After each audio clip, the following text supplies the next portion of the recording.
Olá, pessoal. Então, hoje a gente está reunido para fazer uma revisão sobre o que é o eixo GH-IGF e qual que é a influência do exercício sobre esse eixo. O que está por trás disso tudo, quando a gente fala qual a influência do exercício sobre o eixo GH-IGF, a gente está querendo dizer o seguinte: o esporte ajuda a crescer, o esporte prejudica o crescimento. Por que eu estou falando isso? Porque o eixo GH-IGF, dentre várias possibilidades que ele atua, a principal, não dá para discutir, é sobre o processo de crescimento que ocorre durante a puberdade e na adolescência. Então, apesar de a gente estar no século XXI, é muito normal a gente ouvir as perguntas: será que jogar basquete ajuda a crescer? Será que fazer musculação atrapalha o crescimento?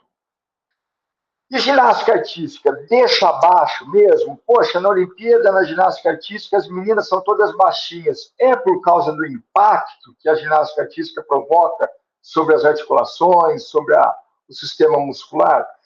Bom, para falar sobre crescimento, não dá para deixar de falar sobre o eixo GH e GF1. Esse eixo é um sistema de mediadores do crescimento, receptores e proteínas de ligação que controlam o crescimento somático e tecidual. Sintetizando, o eixo GH-IGF, que é hormônio do crescimento e fator de crescimento similar à insulina, juntos às suas proteínas de ligação, são responsáveis pelo processo de crescimento. Mas e aí, o esporte potencializa ou prejudica o crescimento? Quando a gente discute esse tipo de pergunta, é impossível não passar pelo trabalho de um grupo holandês que avaliou nadadoras e ginastas holandesas. Então, o trabalho tem um design simples, mas tudo que é simples beira o genial. Ele fez o seguinte: ele avaliou nadadoras olímpicas holandesas a estatura e verificou que essas nadadoras apresentavam uma estatura superior à média da população. Bom, ele foi aos dados dessas nadadoras olímpicas com 2 anos de idade e ele verificou que essas meninas de 2 anos de idade também apresentavam um comprimento maior do que a média populacional das crianças de 2 anos de idade. E ainda viu que os pais dessas nadadoras também tinham uma estatura superior à média da população holandesa. Só para essa linha de raciocínio, será que elas ficaram altas porque são nadadoras ou elas são nadadoras porque já eram altas? Essa é a pergunta que o professor Malina, Robert Malina, sempre faz, e com esse estudo ele afirma que não, que o esporte seleciona. Elas viraram nadadoras olímpicas porque elas já tinham uma estatura acima da média. E na ginástica artística, ele fez o mesmo procedimento. Foi na equipe de ginástica artística holandesa, avaliou a estatura e verificou que todas tinham uma estatura média abaixo da população. Foi para a idade de 2 anos de idade, foi para a idade delas quando elas tinham 2 anos. E verificou que elas, com 2 anos, já tinham uma estatura mais baixa que a média populacional. E que os pais delas também tinham uma estatura mais baixa que a média populacional holandesa. Então, com esse estudo, o Malina, citando o estudo holandês, ele chega à seguinte conclusão: que o esporte não potencializa nem prejudica o crescimento. E que as meninas da ginástica artística são mais baixas e foram selecionadas porque ter uma estatura mais baixa é interessante para o melhor desempenho na ginástica artística. E as nadadoras foram selecionadas, as nadadoras olímpicas, ou seja, de nível elevado, porque elas eram mais altas, porque geneticamente elas tinham uma estatura maior herdada dos seus pais. Isso que o Malina coloca com relação à influência do esporte sobre o crescimento. Bom, qual que é a influência desse eixo quando a gente faz exercício? O GH, ele aumenta a sua secreção quando a gente expõe uma pessoa tanto ao treinamento de força como ao treinamento aeróbico. Só que a função do GH é diferente quando a gente estimula a sua produção num treinamento de força estimula a sua produção num trabalho que tem por característica baixa, moderada intensidade e longa duração. Seriam os trabalhos aeróbicos. Quando a gente é exposto ao estímulo proveniente de treinamentos de força, há um aumento da secreção de GH para ele cumprir a função anabólica, para ele trabalhar na via de sinalização de síntese proteica e aumentar a produção de proteína, aumentar, consequentemente, a massa muscular. Quando a gente tem um aumento da secreção, porque a gente está envolvido, por exemplo, numa corrida, esse aumento da secreção é para cumprir a função metabólica do GH, ou seja, preservar o organismo de hipoglicemia. Então, quando ele é secretado durante uma corrida, junto com o glucagon e o cortisol, eles estimulam a lipólise, preservam os estoques de glicogênio e estimulam a glicogenólise no fígado para manter os níveis de glicose na corrente sanguínea. E o IGF? Qual é a função do IGF? Num artigo de revisão de 2017, publicado na Journal of Applied Physiology, o Kramer e o Lindell, eles escreveram um artigo que foi bastante impactante, falando que assim como o GH tem uma função anabólica e uma função metabólica, eles colocaram o IGF também tendo uma função anabólica e uma função metabólica. Para mim foi surpresa, até então eu nunca tinha ouvido esse tipo de definição. Ele diz que quando o IGF estimula a via de sinalização de síntese proteica, que tem lá IGF-1, PI3K, AKT, mTOR, estímulo de síntese proteica, ele está agindo na sua função anabólica.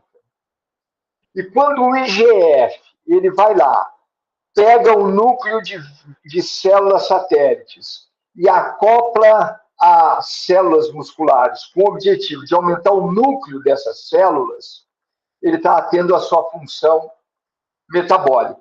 Por que ele quer aumentar o número de núcleos de uma célula muscular? Porque é exatamente no núcleo da célula muscular que vai ser produzido os moldes de proteína estimulados pela via de sinalização PI3K, AKT e mTOR. Então, quanto mais núcleos a gente tiver na célula, maior o número de fábricas para produzir os moldes de proteína que serão reproduzidos em série pelos ribossomos. Bom, o IGF ele tem a sua função ativada ou inibida dependendo da proteína de ligação que ele estiver e dependendo do tecido que ele estiver atuando. No tecido muscular, quando o IGF se liga a uma proteína de ligação IGF-BP1, só lembrando que, classicamente, são 6 proteínas de ligação do IGF, da 1 à 6ª. Quando o IGF-1 se liga ao IGF-BP1, ele tem a sua bioatividade inibida. Quando no tecido muscular, para se encaixar nos receptores do tecido muscular, o IGF-1 ele está ligado à proteína de ligação IGF-BP3, ele tem a sua função otimizada. E tem uma relação que é muito importante, que faz muito sentido quando a gente fala em eixo e esporte. Essa relação aí é fundamental. Quanto a insulina estiver alta, o IGF-BP1 vai estar baixo. Então, quando a gente acabar de se alimentar de carboidrato e estimular a maior produção de insulina, vai haver uma chance maior do IGF-1 se ligar ao IGF-BP3, porque insulina alta, concentração baixa de IGF-BP1. Do contrário, é verdadeiro. Se a gente estiver em jejum, tá? A insulina vai estar baixa e o IGF-BP1 vai estar alto. E aí é uma chance maior dele se ligar ao IGF-1 e inibir a função do IGF-1, seja de função anabólica, de estimular a síntese proteica, seja de função metabólica, de ir lá e acoplar núcleos à célula muscular. Bom, para mostrar essa relação entre ligação de proteína, insulina e IGF, tem esse estudo da Rafaela, que faz parte do grupo da pediatria, que, de certa forma, é um braço do nosso grupo, ou nós somos um braço do grupo deles, é uma via de mão dupla. ela percebeu nesse estudo que a expressão de IGF-1R é aumentada em crianças obesas. Então, ela, nesse estudo, queria entender o seguinte: por que crianças obesas, e aí numa idade pontual, 7, 8 anos, apresentavam uma estatura maior do que a estatura das crianças eutróficas? E aí ela foi analisar o eixo dessas crianças e percebeu o seguinte: uma relação, exatamente como a gente acabou de falar, inversa entre insulina e IGF-BP1. Quanto maior a produção de insulina, menor a produção de IGF. Quanto maior a produção de IGF-BP1, menor a produção de insulina. Essa relação ela já mostrou. Depois, ela mostrou que havia uma expressão maior de IGF-1 nas crianças obesas, de receptor de IGF-1, nas crianças obesas em relação às crianças eutróficas. E ela percebeu também, pela análise, que nas crianças obesas havia uma maior concentração de IGF-1 sérico com relação às crianças eutróficas. Não houve diferença significativa com relação ao IGF-BP3, mas, em relação ao IGF-BP1, a concentração de IGF-BP1 nas crianças obesas bem menor do que nas crianças eutróficas. E ela mostrou o seguinte, que essas crianças obesas de 7, 8 anos apresentavam hiperinsulinemia e que a hiperinsulinemia provocava uma menor produção de IGF-BP1. É isso que ela mostrou nessa relação, e aí confirma a visão de que quanto maior a insulina, menor o IGF-BP1. E aí ela mostrou que, com esse motivo, as crianças pontualmente entre 7 e 8 anos, que foi a amostra dela, apresentavam uma estatura maior. Significa que essas crianças vão ser mais altas quando adultas? Não. Ela só está explicando o seguinte, olha, na criança obesa, produz mais IGF-1, produz mais receptor de IGF-1 e produz menos IGF-BP1, esse IGF-1 está extremamente otimizado no corpo dessas crianças. E a consequência é uma maior estatura, segundo esse estudo, pontual naquela idade, ou seja, isso que explicaria elas serem mais altas. Bom, e com relação ao exercício? Classicamente, a gente viu que o estilo do exercício ele é capaz de provocar aumento na secreção de GH e IGF-1, tanto para função anabólica como metabólica.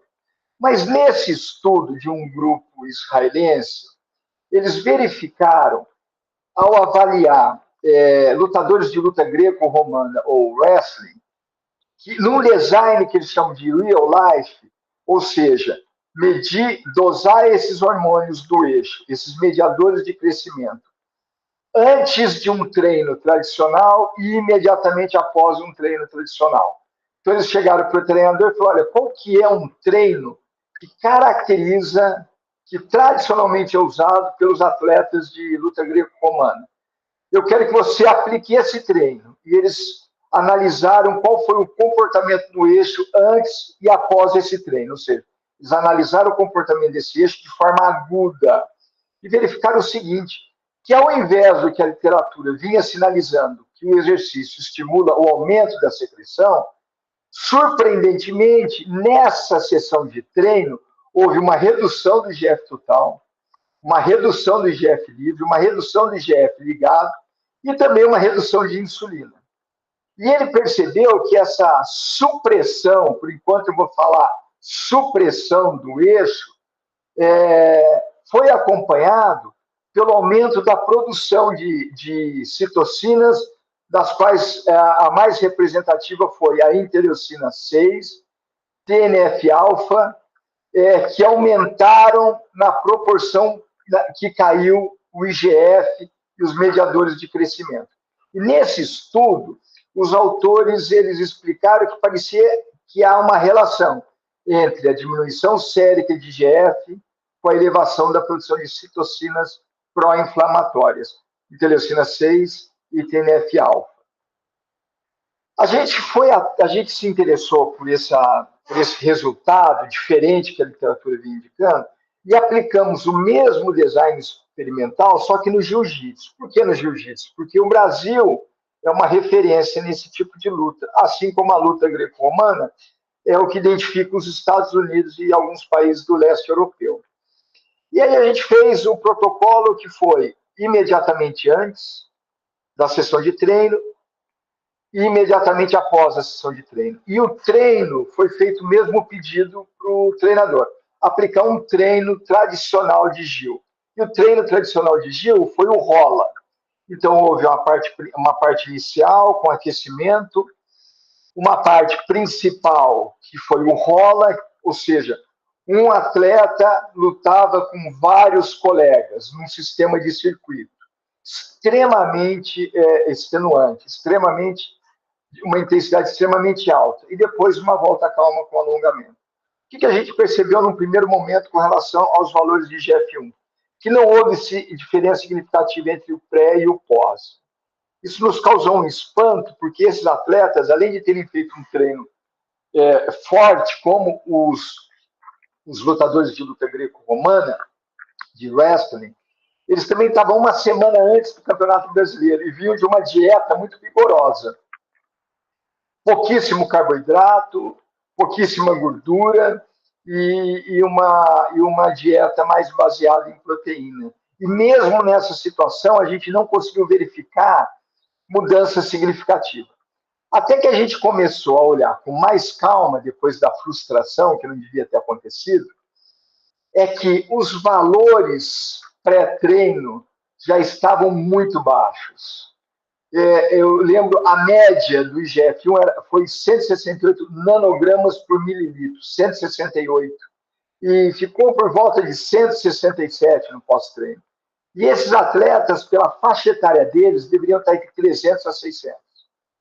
Então, a gente não verificou uma mudança significativa, porque esses atletas, muito provavelmente, já estavam suprimidos. O eixo já estava suprimido. Bom, a próxima pergunta que a gente começou a se fazer é: bom, agudamente pode haver uma diminuição da produção sérica de IGF, de GH e proteínas de ligação, somente a BP3 com elevação da BP1. E ao longo de uma temporada, como o eixo se comporta? Nesse livro, que tem um capítulo escrito por Alon Eliakim e o Dan Emmett, que é referência para o nosso grupo, que são os pesquisadores israelenses, pediatras que trabalham no hospital em Tel Aviv. Esse capítulo é intitulado Exercise and de-Age IGF Acts, que há uma teoria de comportamento bifásico do IGF, ou seja, eles chamaram de uma fase catabólica, que depois a gente tem que conversar sobre esse termo, talvez não seja o melhor termo, e uma fase anabólica. Então, ele coloca que nas primeiras 3 a 4 semanas do início do treino, há uma tendência de diminuir, olha, presta atenção, os valores séricos de IGF, os valores de IGF na corrente sanguínea. E essa diminuição, ela fica bastante acentuada na fase de maior intensidade do treinamento. E depois, com o polimento, naquele momento em que a redução da intensidade e volume, muito mais do volume do que a intensidade, para que o atleta possa descansar e alcançar a forma esportiva, a tendência do comportamento, especificamente do IGF-1, é aumentar. Então, essa foi a teoria bifásica que esses autores elaboraram com relação ao comportamento do IGF-1 ao longo de uma temporada. Nós realizamos um estudo para tentar testar essa hipótese. E esse estudo foi realizado com nadadores durante uma temporada que teve 3 meses de duração, e a gente fez aquele design clássico, uma sessão de treino tradicional, em que a parte principal foram 10 tiros de 50 metros, foram feitas, dosado o lactato subiu ao longo dos 10 tiros, e caracterizou esse exercício como anaeróbio lático, e a gente fez isso no início da fase básica, no início da fase específica e no início do polimento para o Campeonato Brasileiro. Eles tiveram aproximadamente 3 meses de preparação para o Campeonato Brasileiro. E, para nossa surpresa e alegria, o comportamento que o Alon Eliakim e o Dan Emmett elaboraram hipoteticamente que ocorreria ao longo de uma temporada foi exatamente o mesmo comportamento que a gente conseguiu verificar. Então, uma diminuição no início do treinamento, da fase básica para a fase específica, a menor diminuição na fase específica, a maior diminuição de IGF, perdão, e uma elevação dos valores de IGF no polimento. O comportamento do IGF-BP3 foi muito semelhante, o que mostra aqui uma dependência mesmo que o IGF-BP3 tem do GH. Ele é dose-resposta, né? Conforme aumenta os valores de GH, aumenta os valores de IGF-BP3 na maioria dos casos, não em todos os casos. Bom, será que isso acontece em todas as temporadas? E aqui é o trabalho do Marcos. O Marcos analisou o comportamento do eixo ao longo de 10 semanas de um programa de treinamento de hipertrofia. E será que nesse treinamento de hipertrofia para jovens houve também aquele desenho bifásico, no primeiro momento o IGF diminuindo, no segundo momento o IGF aumentando? Não, não houve. Aqui são os resultados da primeira sessão. A primeira sessão antes da primeira sessão e depois da sessão. E aqui o comportamento da primeira semana até a última semana. E a gente vê aqui são os valores brutos, né, o comportamento de cada um dos sujeitos da amostra. Não houve um comportamento bifásico. Eles tiveram uma tendência de aumento ao longo das sessões que duraram 10 semanas para treino de hipertrofia. A pergunta é, por que será que na natação houve um comportamento bifásico, como é indicado na teoria do Alain Eliakim e do Dan Emmett, e aqui no estudo do Marcos a gente não verificou o mesmo comportamento. Nós estamos hipotetizando que a forma como essas cargas foram distribuídas nessa temporada diferem da forma com que são distribuídas as cargas para esse treino de hipertrofia. O que você quer dizer com isso? No treino de hipertrofia, as cargas são elevadas progressivamente. A ideia é que a carga fosse aumentada toda vez que os sujeitos não alcançassem a falência em determinado número de repetições. Você aumenta a carga progressivamente. Aqui há uma diferença na distribuição de carga. Na fase básica, uma maior ênfase sobre o volume. Na fase específica, uma maior ênfase sobre a intensidade e uma mudança mais abrupta dessa carga sobre o organismo do atleta. Então, a gente acredita que essa distribuição da carga de treinamento que está relacionada também a esse comportamento bifásico e não a essa sessão de treino. Bom, agora nós estamos seguindo para um trabalho com os militares, o trabalho aqui do José Maurício, que analisou um exercício de campanha e foi feito o seguinte design. Antes de começar o exercício de campanha, imediatamente após o exercício de campanha e uma semana depois do exercício de campanha. A gente queria saber qual que era o comportamento, principalmente do IGF-1 e de proteínas de ligação, após eles receberem esse estresse provocado por esse exercício de campanha. E a gente verificou que tanto o IGF-1 como o IGF-BP3 tiveram um comportamento também de diminuição dos valores séricos, aqui foi imediatamente antes ao exercício de campanha, imediatamente após o exercício de campanha e uma semana depois do exercício de campanha, sem nenhum tipo de procedimento especial. Os cadetes aqui apenas voltaram a se alimentar e dormir em condições normais. Ninguém fez uma dieta especial para repor a questão calórica, o déficit calórico provocado por esse exercício de campanha.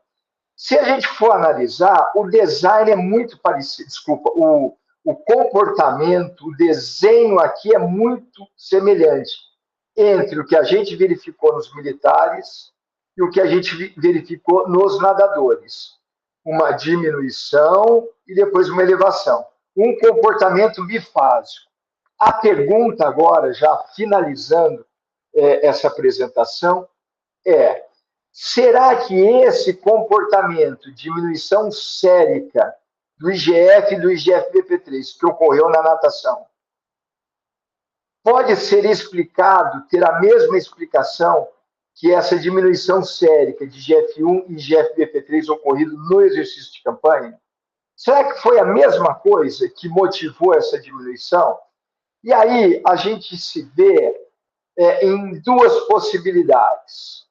Que os valores de IGF-1 e IGF-BP3 possam ter diminuídos pela ação da elevação de citocinas, e aí a gente diria que, de fato, houve uma supressão do eixo, ou seja, o organismo diminuiu a produção de IGF-1, diminuiu a produção de IGF-BP3 e aumentou a produção de IGF-BP1 para inibir a ação do IGF-1.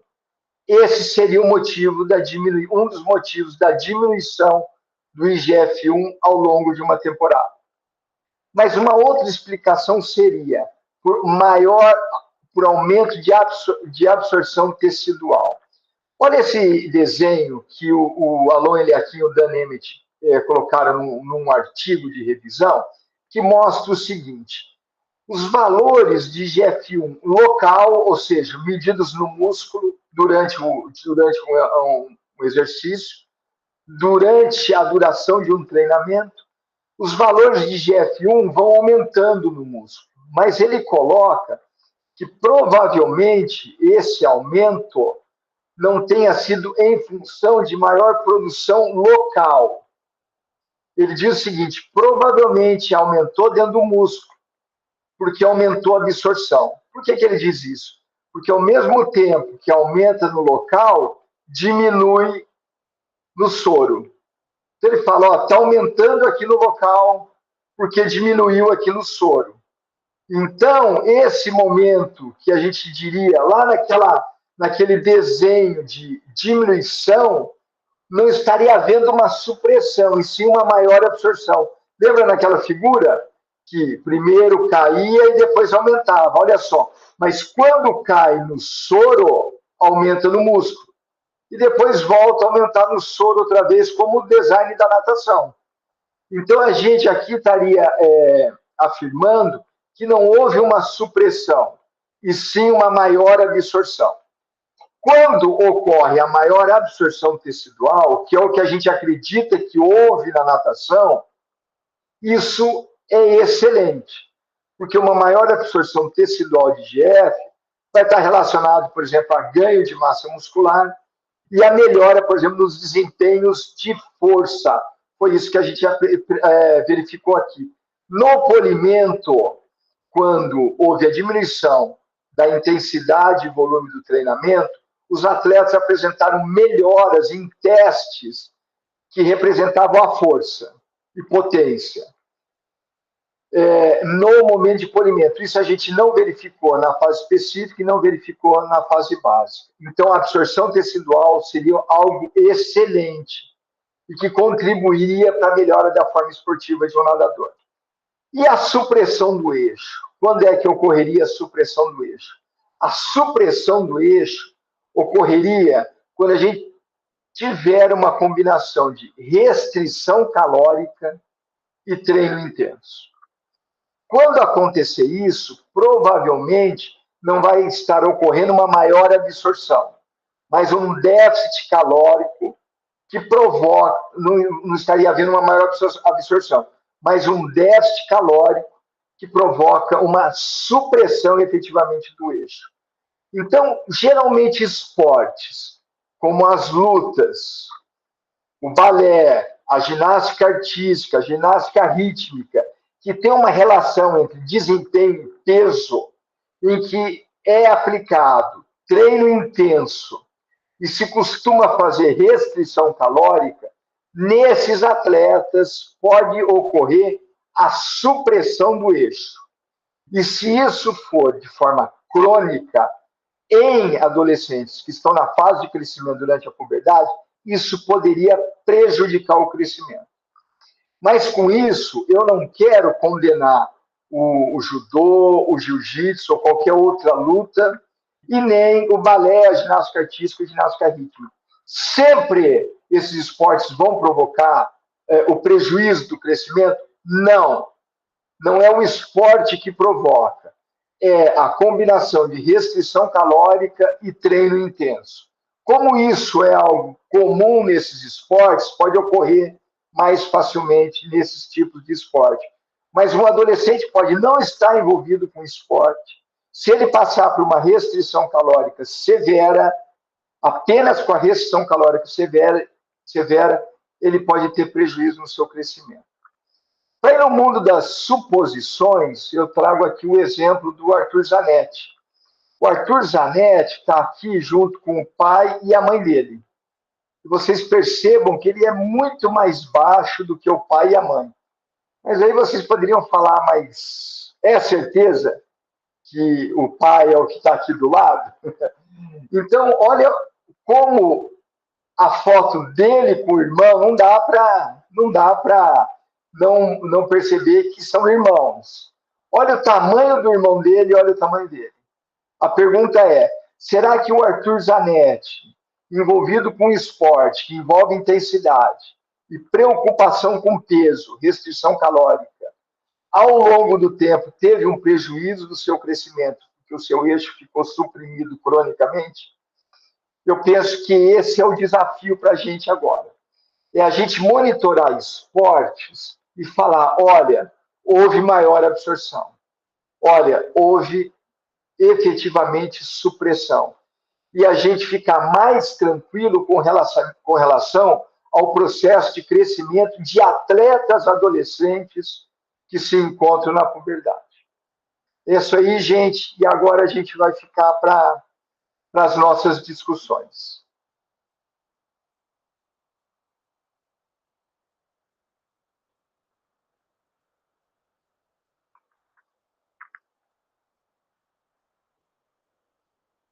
Estou parando a gravação.